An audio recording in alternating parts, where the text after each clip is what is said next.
তৃণমূল কংগ্রেসের একজন প্রবীণ নেতা তাপস রায় সম্প্রতি তৃণমূল কংগ্রেস ছেড়ে দিয়ে বিজেপিতে যোগদান করেছেন এবং তারই সঙ্গে আপনারা জানেন আজ প্রাক্তন বিচারপতি অভিজিৎ গঙ্গোপাধ্যায় মহা সমারোহে বিজেপির পতাকা নিজের হাতে তুলে নিয়েছেন।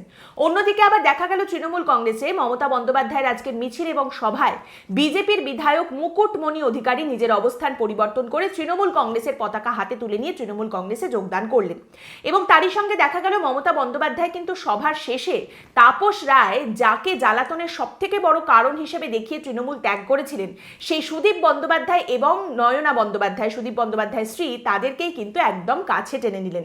লোকসভা নির্বাচন একেবারে এসে গেছে, এই মুহূর্তে সবাই নিজের ঘর গোছাচ্ছে, আর নিজের ঘর গোছাতে গেলে রাজনীতিতে পরের ঘর তো ভাঙতেই হবে। কিন্তু আজকের এই দানে কে জিতলেন আর কে হারলেন সেটা দেখার জন্য আমাদের একটু আজকের দিনটার দিকে চোখ খুলে তাকাতে হবে। কোনো গুরুত্বপূর্ণ দিনকে বলা হয় রেড লেটার ডে।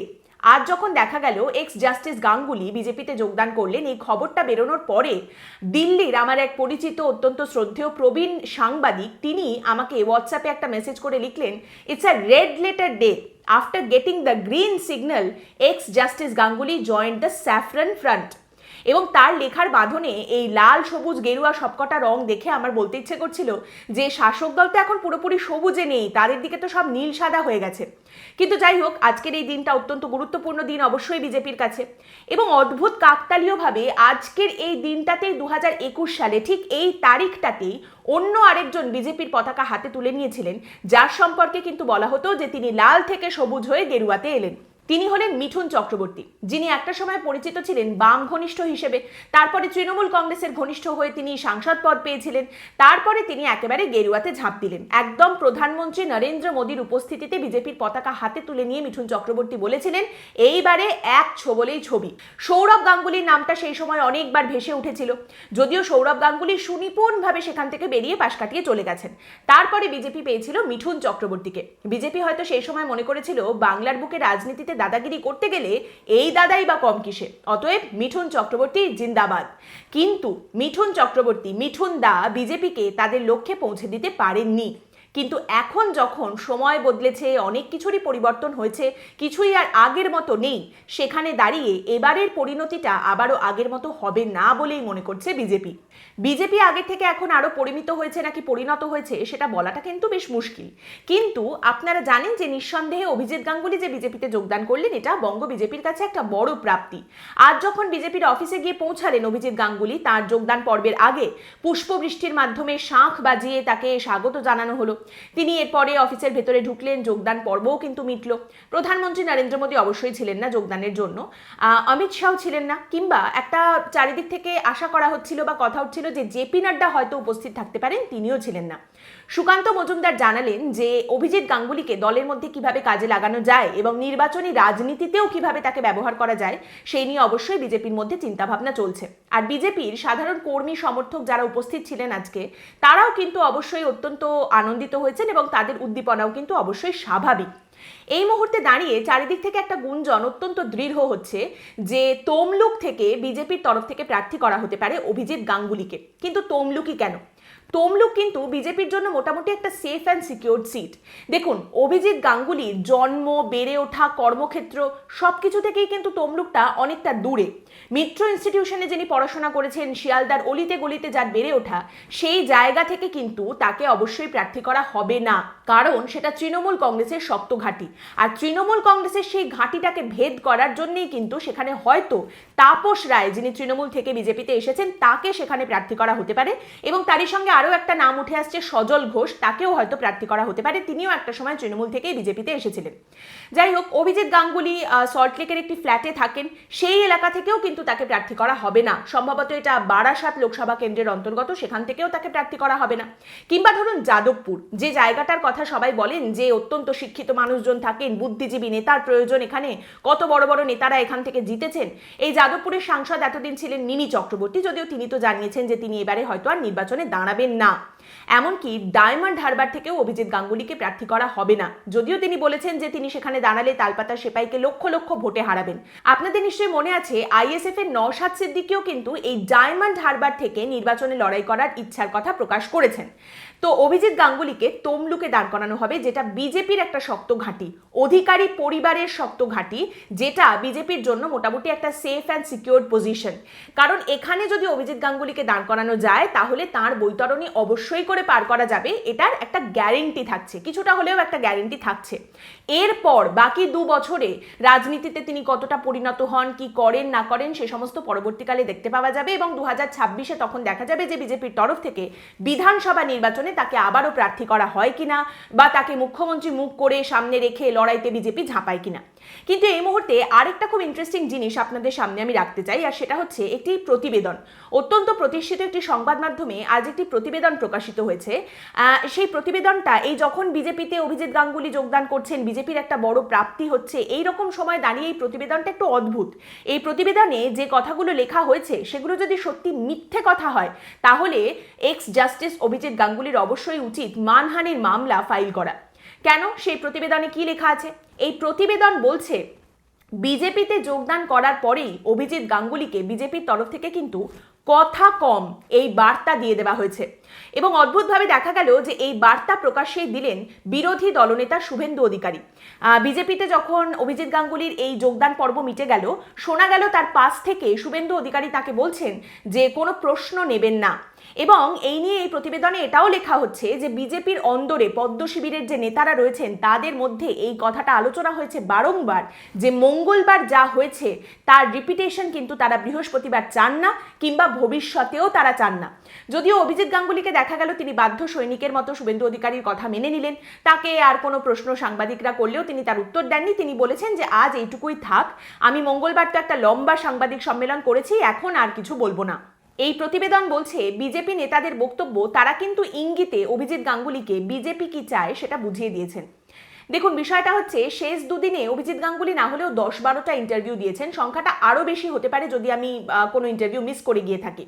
কিন্তু এমন একটা সময় যেখানে অভিজিৎ গাঙ্গুলি নিজেই বলছেন তিনি সম্পূর্ণ নতুন একটা জগতে পা দিচ্ছেন, তিনি রাজনীতিতে আসছেন, বিজেপির পতাকা হাতে তুলে নিচ্ছেন, এবং সেই অভিজিৎ গাঙ্গুলি যিনি একটা সময় আদালতে যে সমস্ত মন্তব্য করতেন সেগুলো একেবারে বাণী হয়ে যেত, সংবাদ মাধ্যম থেকে শুরু করে রাজ্য রাজনীতি এমনকি জাতীয় রাজনীতিতেও কখনো কখনো সেটা তোলপাড় ফেলে দিত, সেই রকম একজন ব্যক্তি যখন রাজনীতিতে এসে বিজেপির পতাকা হাতে তুলে নিচ্ছেন তখন তো তাকে অবশ্যই অকুণ্ঠ স্বাধীনতা দেওয়া উচিত তার সমস্ত কথা সামনে রাখার জন্য। এই জন্যেই বললাম যে এই খবর যদি সত্যি হয় তাহলে সেটা বেশ অদ্ভুত, বিস্ময়কর, আর যদি মিথ্যে হয় তাহলে মানহানির মামলা।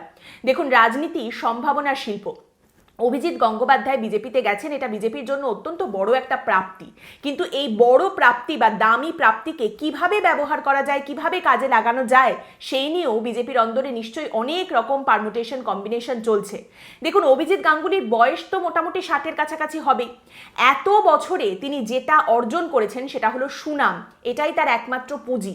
কিন্তু এই সুনামকে কি করে ভোটে বা সংগঠনে পরিণত করা যায় সেটা কিন্তু বিজেপিকেই দেখতে হবে, এবং বিজেপির অবশ্যই সেটা দেখার ক্ষেত্রে বদ্ধপরিকর হওয়া উচিত। একজন প্রবীণ ব্যক্তি যিনি একটা দীর্ঘ সময় ধরে তার মোটামুটি গোটা জীবনটাই অত্যন্ত কঠিন নিয়ম শৃঙ্খলার মধ্যে কাটিয়েছেন, তাকে যদি একদম এক টানে মানুষের ভিড়ের মধ্যে নিয়ে এসে পাড়ার মোড়ে দাঁড় করিয়ে দেওয়া হয় তাহলে সেখানে নানা রকম বেগতিক কাণ্ডকারখানা ঘটতেই পারে। এদিকে বিজেপি বিধায়ক ছিলেন মুকুটমণি অধিকারী, তিনি তৃণমূলে যোগদান করলেন। এবার এই মুকুটমণি অধিকারী তৃণমূলের জন্য একদিকে যেমন মূল্যবান হতে পারে তেমনি আরেকদিকে কিন্তু বিতর্কিত চরিত্রও তিনি বটে। মূল্যবান কেন না, তৃণমূল কিন্তু এবারের নির্বাচনে একদম মতুয়া ভোটের দিকে তাকিয়ে বসে রয়েছে, সেই ভোট কি করে নিজের দিকে টানা যায় সেই দিকে তাকিয়ে তারা রয়েছেন। এইরকম একটা জায়গায় শান্তনু ঠাকুরকে অলরেডি বিজেপির তরফ থেকে প্রার্থী হিসেবে ঘোষণা করে দেওয়া হয়েছে। তৃণমূল কংগ্রেসের দিক থেকে আপনি যদি দেখেন, মমতা বালা ঠাকুর একাধিকবার শান্তনু ঠাকুরের সঙ্গে সংঘাতে গেছেন কিন্তু খুব একটা সুবিধা করতে পারেননি। সেখানে দাঁড়িয়ে এর আগে অলরেডি নির্বাচনে জিতেছেন এইরকম একজন প্রার্থী, একজন ব্যক্তি মুকুটমণি অধিকারী, তাকে তৃণমূল কংগ্রেসের তরফ থেকে শান্তনু ঠাকুরের বিরুদ্ধে দাঁড় করানো হয় কিনা সে তো দেখার বিষয়, এবং সেটা যদি দাঁড় করায় তৃণমূল কংগ্রেস তাহলে সেক্ষেত্রে মতুয়া ভোট ব্যাংকের কাছে তাদের শিকে ছেড়ে কিনা সেটাও দেখার বিষয়। আর বিতর্কিত কেন বললাম, কারণ এই মুকুটমণি অধিকারের বিরুদ্ধে কিন্তু একাধিক অভিযোগ রয়েছে, নারী নির্যাতনের মতো অভিযোগ রয়েছে, অর্থনৈতিক অভিযোগ রয়েছে। এবার তিনি যোগদান করেছেন তৃণমূল কংগ্রেসে, তবে এইরকমই একজন ব্যক্তি যার বিরুদ্ধে এইরকম রকম সব অভিযোগ তিনি এতদিন বিজেপিতেও বহাল তবিয়তেই বসেছিলেন। আজ তিনি তৃণমূলে যাওয়ার পরে বিজেপির তরফ থেকে শুভেন্দু অধিকারী বলছেন যে এইরকম একজন লোককেই তো তৃণমূল কংগ্রেস নেবে। কিন্তু দাদা, এইরকম একজন লোক এতদিন আপনার দলের মধ্যে সেধিয়ে কি করে বসেছিলেন সেই জবাব অবশ্য তিনি জানাননি। এই হিপোক্রিসিকেও একটু জায়গা দিন, কারণ নির্বাচনের আগে নেতাদের এইরকম যাওয়া আসা দেওয়া নেওয়া, এতে তাদের বিন্দুমাত্র কোনো দুঃখ, পাপবোধ, লজ্জা কোনোটাই নেই। অন্যদিকে আবার উত্তর কলকাতার সম্ভাব্য প্রার্থী হিসেবে বিজেপির তরফ থেকে তাপস রায়ের নামটা উঠে আসছে বারবার। সেই তাপস রায় তৃণমূল কংগ্রেসে যাদের বিরুদ্ধে সব থেকে বেশি ক্ষোভ প্রকাশ করে দল ছেড়েছেন, সেই সুদীপ বন্দ্যোপাধ্যায় এবং তাঁর স্ত্রী নয়না বন্দ্যোপাধ্যায়কে কিন্তু মুখ্যমন্ত্রী মমতা বন্দ্যোপাধ্যায় একেবারে কাছে টেনে নিয়েছেন। তাদের ক্ষমতার কেন্দ্রস্থল থেকে তিনি যাত্রা শুরু করলেন, সভার শেষে তাদের ধন্যবাদ জানালেন, সব রকম ইঙ্গিত তিনি দিয়ে দিয়েছেন যে তার বেটটা কিন্তু একই জায়গায় থেকে যাবে। এবং তারই সঙ্গে তাপস রায়ের নাম না করেও কিন্তু তিনি তাপস রায়ের উদ্দেশ্যে কিছু কথা বলেছেন। তিনি বলেছেন গদ্দাররা ইডির ভয় বিজেপিতে চলে যাচ্ছে, ইডি একদিন বাড়িতে গেছে, যদি আবার যায় সেই ভয় বিজেপিতে চলে যাচ্ছে। একই সঙ্গে প্রাক্তন বিচারপতি অভিজিৎ গঙ্গোপাধ্যায়ের বিজেপিতে যোগদান করা, এটা নিয়েও কিন্তু মুখ্যমন্ত্রী কটাক্ষ করতে ছাড়েননি। এর আগে যখন মুখ্যমন্ত্রীকে অভিজিৎ গাঙ্গুলির বিজেপিতে যোগদান প্রসঙ্গে প্রশ্ন করা হয়েছিল, মুখ্যমন্ত্রী জানিয়েছিলেন এই মুহূর্তে এই বিষয়টা নিয়ে আমি কোনো কথা বলতে চাই না। কিন্তু আজ যখন দেখা গেল যে অভিজিৎ গঙ্গোপাধ্যায় আনুষ্ঠানিকভাবে বিজেপিতে যোগদান করলেন, মুখ্যমন্ত্রী মমতা বন্দ্যোপাধ্যায় কিন্তু নিজের মুখের আগল খুলে দিয়েছেন। তিনি অভিজিৎ গঙ্গোপাধ্যায়ের উদ্দেশ্যে বলেছেন, আপনি জেনে রাখুন, আপনি যেখানে দাঁড়াবেন আমি আমার ছাত্রদের নিয়ে সেখানে যাব, তারা আপনার বিরুদ্ধে বলবে আপনি হাজার হাজার ছাত্রের চাকরি খেয়েছেন। এবং তারই সঙ্গে বলেছেন বিজেপি বাবু বিচারপতির চেয়ারে বসে বিজেপিতে যোগদান করেছেন, ইত্যাদি এই সমস্ত কথা হয়েছে। তবে এর মধ্যে সব থেকে বড় যে প্রশ্নটা জাগে সেটা হচ্ছে সন্দেশখালীর মহিলাদের কি অবস্থা, সন্দেশখালীর মহিলারা কোন জায়গায় দাঁড়িয়ে রয়েছেন।